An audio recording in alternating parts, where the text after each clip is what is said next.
و زهرا. صدای قشنگ.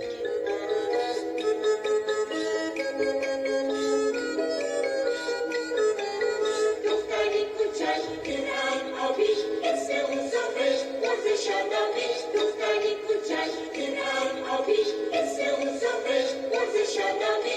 کمک میکنه زهره به مادر جارو میکنه این بر و اون بر.